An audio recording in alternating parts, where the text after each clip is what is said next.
मैं ये जानना चाहता हूं कि आपने पिछले 10 साल जीतने से पहले कैसे बिताए दिल्ली में?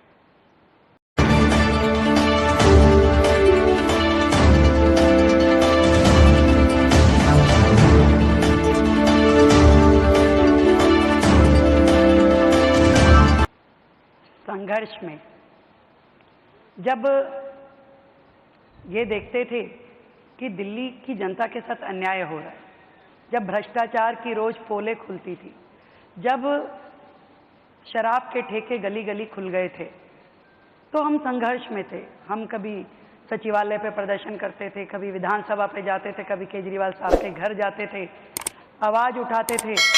और इससे पहले जब हम चुनाव लड़े और आंधियां जैसा माहौल दिख रहा था, थोड़े थोड़े मार्जिन से हम लोग हार जाते थे, तो हम जनता के बीच में रह के उनका सुख दुख बांटते थे, उनको सांत्वना देते थे, उनके लिए जो अच्छा कर सकते थे वो करने की कोशिश करते थे। कुल मिलाकर के 10 साल में दिल्ली जितना पीछे हुई, उसको जहां जहां हम ठीक कर सकते थे, वहां जनप्रतिनिधि के नाते उनके बीच में रह करके काम करते थे। मुझे ऐसा लगता है कि विश्वास को वापस पाना बड़ा मुश्किल होता है किसी भी चीज के लिए। Why should the people of Delhi believe you? Why should कि आपने ऐसे पिछले 100 दिनों में क्या किया है कि उनको लगे कि हालांकि मेरा एक बचपन का दोस्त है जो यहाँ रहता है, विजय सहगल, पिछले मेरी 8th स्टैंडर्ड से, मैंने उससे पूछा, मैंने कहा सही काम हो रहा है? कहता हाँ सही काम हो रहा है। पर मैं आपसे जानना चाहता हूँ कि हमारे कुछ तो यहाँ पर बैठे हैं ऑडिटोरियम में, मगर लाखों लोग इसको अलग अलग प्लेटफॉर्म पे देख रहे होंगे, वो भी जानना चाहेंगे, जब विश्वास टूटता है तो उसको दोबारा मुकम्मल करना बड़ा मुश्किल होता है। हालांकि आपने मुद्दों पर जीता, तो why should the people of Delhi believe you and what has happened in these 100 days? आप ठीक कह रहे हैं अनुपम जी। जब रामलीला मैदान से एक आंदोलन शुरू हुआ तो हजारों लाखों लोग उससे जुड़े, हम भी जुड़े, बाकी लोग भी जुड़े। उन्हें लगा कि शायद कुछ ईमानदारी, मैं भी जुड़ा, कुछ आप भी जुड़े, और सब ने ये सोच करके उस समूह का साथ दिया कि शायद दिल्ली में, देश में कुछ बेहतर होगा। वो लोग जो कहते थे हमें सत्ता का लालच नहीं, इतने लालची हो गए कि सत्ता के अलावा उन्हें कुछ दिखता नहीं था। एक राज्य की सत्ता मिली तो दूसरे की ओर दौड़ पड़े। और आप सही कह रहे हैं कि लोगों का एक विश्वास टूटा इस 10 साल में। लोगों को लगा कि जिस ईमानदारी को हम खोज रहे थे वो मिली नहीं, आज भी वहां भ्रष्टाचार के अड्डे बने हुए थे। और क्यों नई सरकार पे विश्वास करें, ये प्रश्न आपके मन में, लोगों के मन में हो सकता है। पर इस प्रश्न का उत्तर देने के लिए ही आज मैं, मेरा मंत्रिमंडल, हमारे विधायक, सभी जनप्रतिनिधि लगातार सड़कों पे लोगों के बीच में रह के काम करते हैं। आज हम वो लोग नहीं हैं जो शीश महल की अरबों रुपए की प्रॉपर्टी के बीच में घर बना के बैठ गए और लाखों रुपए के पर्दे हमने ढांप लिए और सामने टीवी पे केवल अपनी स्पॉन्सर्ड की हुई न्यूज़ देखते हैं। हम जाते हैं कड़ी धूप में, आंधी में, तूफान में, जाके वहाँ खड़े होते हैं, लोगों के बीच में महसूस करते हैं कि वो क्या फील कर रहे हैं, उनकी समस्या क्या है, हमें काम क्या करना है। और एक एक क्षण जो इन 100 दिनों का है, मैं आपको विश्वास के साथ कह सकती हूँ जनता के हित में और ऐसी नीतियां बनाने में हमारा समय लगा है जो दिल्ली की बेहतरी के लिए हो। पर प्रदूषण है, वाटर लॉगिंग है, कूड़े के पहाड़ हैं, इस सब के बारे में एक्चुअली प्रैक्टिकली आप हमें बताइए कि आपने क्या किया है। यमुना की झाग है, ये तो विजुअल्स हैं। आजकल तो हर इंसान को क्वालिफाइड जर्नलिस्ट होने की जरूरत नहीं है, जिसके हाथ में मोबाइल है वो जर्नलिस्ट है, तो एकदम सबूत आ सकता है। आज ऐसा होगा कि आप जो बोलेंगी वो कुछ लोग जाएंगे, मतलब वो लोग जाएंगे जो पहले सरकार में थे, वो आपको झूठा साबित करने की कोशिश करेंगे। तो इन सब मुद्दों में आपने पिछले, हमने एक भी काम या एक भी बात ऐसी कही ही नहीं जिसमें हमें कोई ये कह सके कि आपने गलत बयानी की।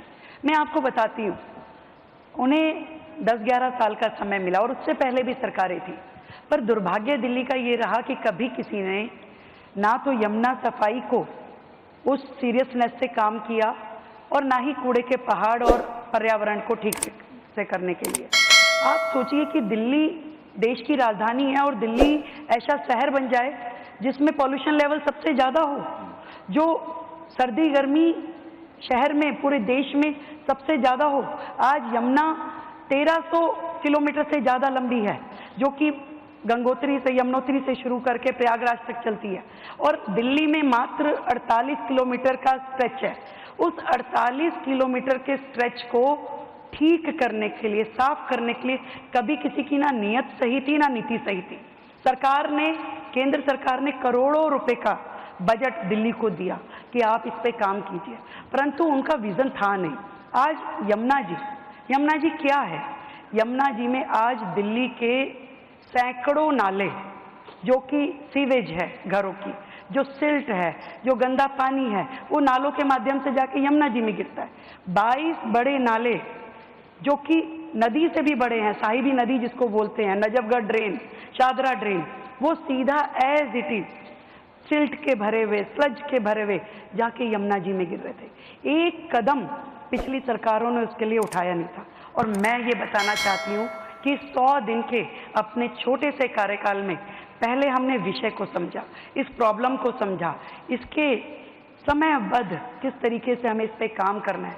हमने उसके लिए जो वर्तमान में जितने नाले हैं, किन किन नालों को टैप करने की ज़रूरत है, किन किन नालों पे एसटीपी अभी बने हुए हैं, सीवेज ट्रीटमेंट प्लांट, वो काम कर रहे हैं कि नहीं कर रहे, उसको रिवाइव करना, उसको रीजनरेट करना। जहाँ जहाँ सीवेज प्लांट नहीं थे वहाँ नए डिसेंट्रलाइज एसटीपी बनाना, मतलब 40 नए डिसेंट्रलाइज एसटीपी हमने इस मात्र 100 दिन के कार्यकाल में 4000 रुपये की लागत से उसके काम को मंजूरी दी। और उस काम के शुरू, आप कहीं शुरू नहीं करोगे तो खत्म कैसे होगा? आज लोग मुझे पूछते हैं यमुना जी कब तक साफ हो जाएगी? मैं कोई टाइमलाइन नहीं देती। मैं ये जानती हूँ कि हम जो काम कर रहे हैं ईमानदारी से, जो काम होना चाहिए, जो उसका वे आउट है, उसे कर रहे हैं। आज जो वर्तमान एसटीपी है उसको, उसका जीर्णोद्धार करना, उसको रिवाइव करना। आज जहाँ जहाँ पे आप समझिए, दिल्ली में 1700 कॉलोनी अनऑथराइज है, और उन अनऑथराइज कॉलोनियों में सीवेज है ही नहीं, प्लांट है ही नहीं, सीवर लाइन ही नहीं है। वो सीवर लाइन कहाँ जाती है? वो नाले में जाती है। वो नाला कहाँ जाता है? वो यमुना जी में गिरता है। तो उन 1700 कॉलोनियों में सीवेज प्लांट लगे, उन 1700 कॉलोनियों में सीवर लाइन डले, इसका काम पहली बार यदि कोई सरकार कर रही है तो वो आज हमारी सरकार है। जो नालों को टैप करने का काम है, जो सॉलिड वेस्ट उठाने का है, पहली बार दिल्ली में नालों की जो डीसिल्टिंग हुई, मैं आपको फिगर बताऊं तो आप हैरान रह जाएंगे। 20 लाख मीट्रिक टन सिल्ट हमने इन बड़े नालों में से निकाली है, जो यमुना जी में गिरने के हमने बचाई। एक एक नाला दिल्ली में कोई भी दिल्ली का निवासी जाके सड़कों पे घूम के देख सकता है, कहाँ कहाँ पे हमने मशीनें लगा के काम चल रहा है। पहली बार वो सीरियसनेस आई है। आप कूड़े के पहाड़ की बात कर रहे हैं, मैं बताना चाहूंगी, अभी तक दिल्ली में 3 कूड़े के पहाड़ थे, जिसके बारे में पिछली सरकारों ने बड़े बड़े दावे किए, जी हम हटा देंगे, 1 साल 6 महीने, 1 इंच भी नहीं हटा पा रहे थे। क्यों? क्योंकि मतलब केंद्र सरकार ने 1200 करोड़ रुपए दिए पिछली सरकार को भी कि ये कूड़े के पहाड़ आप हटाइए, परंतु जो काम होना चाहिए था, आप देखिए दिल्ली का डेली का जो आउटलेट है, मतलब जो कूड़ा निकलता है घरों से, दिल्ली 3 करोड़ की जनसंख्या की छोटी सी दिल्ली है, इसमें लगभग 80,000 हाउस होल्ड है। कूड़ा कितना निकलता है रोजाना का? 11,000 मीट्रिक टन। और उसका जो ट्रीटमेंट कितने कूड़े का आप कर पा रहे हैं? 7,000 मीट्रिक टन।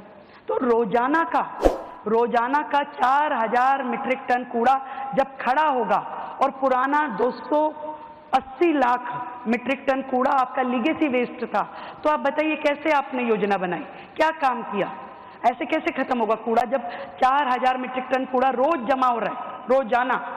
तो हमने आने के बाद ना केवल उसकी स्पीड बढ़ाई, जो कूड़ा रोज 7,500 मीट्रिक टन हट रहा था, बायोमाइनिंग उसकी हो रही थी, उसे हमने 18,000 मीट्रिक टन किया, 18,000 डेली। उसके बाद वेस्ट टू एनर्जी प्लांट, जहां उस कूड़े को आप निष्पादन कर सके, ऐसे 4 वेस्ट टू एनर्जी प्लांट पे काम शुरू हुआ, और लगातार उस पे कार्रवाई चल रही है। क्योंकि जब तक आप अपनी कैपेसिटी नहीं बढ़ाएंगे वेस्ट डिस्पोजल की, तब तक वो कूड़ा खत्म नहीं हो सकता। आप जितने मर्जी झूठे वादे कर लीजिए, मैं नहीं करना चाहती कोई झूठा वादा। मुझे मालूम है कि जब तक ये वेस्ट टू एनर्जी प्लांट, जो हमारे 4 प्लांट हैं, जो नरेला में है, जो बाकी जगह सेकंड में है, उनको हम ऑपरेशनल मोड पे नहीं लाएंगे तो ये लीगेसी वेस्ट खत्म नहीं होगा। और इसके अलावा दिल्ली में रोजाना आप सोचिए कितना ई वेस्ट निकलता है, कितने आपके टूटे मोबाइल, बैटरीज, उनके लिए क्या सोचा था भाई? पहली बार सरकार ने उत्तराखंड में एक नया वेस्ट टू एनर्जी प्लांट, जिसमें आपका दिल्ली का पूरा ई वेस्ट वहाँ पे चैनलाइज होगा, वो बनाने की योजना करी। तो ये काम है जो दिल्ली को करने हैं, दिल्ली के लिए करने हैं। तो चाहे कूड़े का पहाड़ हो, चाहे पर्यावरण हो, पर्यावरण का भी बता देती हूँ। पर्यावरण दिल्ली में आप जब AQI उठा के देख लीजिए, आपको ज़्यादा ही मिलेगा। तो दिल्ली, पिछली सरकारें क्या कर रही थी भाई? उन्होंने कहा कि हम ऑड इवन कर रहे हैं, इससे खत्म हो जाएगा। क्या ऑड इवन से पॉल्यूशन खत्म हो रहा है? आप चलाते थे, अगर वाटर स्प्रिंकलर चलाया आपने मात्र 2 महीने सर्दी के, अरे पॉल्यूशन तो 12 महीने का है। आप जनवरी से लेकर दिसंबर तक पॉल्यूशन चलता है। आज गर्मियों में भी पॉल्यूशन लेवल हाई होता है। तो आपकी क्या योजना थी? कोई योजना नहीं थी। पहली बार हमारी सरकार आने के बाद हमने एक विस्तृत योजना के माध्यम से, दिल्ली में 250 वार्ड है, 70 विधानसभा हैं, तो 250 के 250 वार्डों पे 4-4 मशीनें पर वार्ड वाटर स्प्रिंकलर की, जिसमें इंटीग्रेटेड स्मोक गन्स हैं, वो मशीनें हमने ऑर्डर देके मंगवाई है ताकि 12 महीने वहां काम चले, कभी भी पॉल्यूशन लेवल जो है हाई ना हो। और जितनी दिल्ली में हाई राइज बिल्डिंग है उन सब पे हमने स्प्रिंकलर्स लगाने की योजना बनाई ताकि एक ऊंचे लेवल से वहीं से आपका डस्ट पार्टिकल्स जो है वो नीचे हो। हमने दिल्ली में EV पॉलिसी, यानी कि पब्लिक ट्रांसपोर्ट जो है हमारा पूरा का पूरा इलेक्ट्रिक मोड पे आए। इसके लिए हमने अभी 400 बसें लॉन्च की, जिसका नाम हमने देवी रखा। देवी यानी दिल्ली इलेक्ट्रिक व्हीकल इंटरकनेक्टर। तो ऐसे पूरा का पूरा पब्लिक ट्रांसपोर्ट जो है वो इलेक्ट्रिक मोड पे है। EV स्कूटीज, EV कार, लोग जो है ग्रीन एनर्जीज के ऊपर जाए। सोलर का बड़ा सिस्टम हमने खड़ा किया, मतलब हर रेजिडेंशियल रूफटॉप पे आपका सोलर हो। सरकारी बिल्डिंग्स को हमने कंप्लीट कर दिया, सब पे सोलर रूफटॉप लगाई है। ज़्यादा से ज़्यादा दिल्ली को ग्रीन एनर्जी की तरफ चैनलाइज करना पड़ेगा, तभी तो ये एयर पोल्यूशन हो, आपका जितना पोल्यूशन दिल्ली में है वो सब खत्म हो पाएगा। तो मैं इतना कह सकती हूँ कि सरकार ईमानदारी से काम कर रही है और एक एक काम जो रिक्वायर्ड है दिल्ली के लिए योजनाबद्ध तरीके से बेस्ट टेक्नोलॉजी के साथ हम दिल्ली की धरातल पे उनको लेके आ रहे हैं।